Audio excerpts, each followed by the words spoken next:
শুভ সকাল বন্ধুরা। আমি এখন হরিনামিত পাঠ করছি।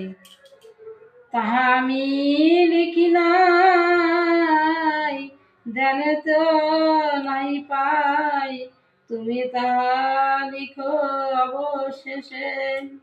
ব্যাস কয়ে সুখ পাখি, আমি যে ভারত লিখি, বৈকুণ্ঠ পতির সব লীলা।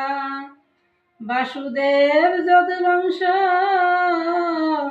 কৃষ্ণ নারায়ণাংশ, লিখি তার ঐশ্বর্যের খেলা।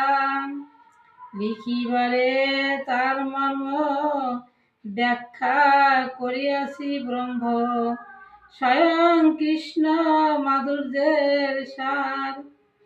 কোন প্রেমে তারে পাই, আমি তাহা লিখি।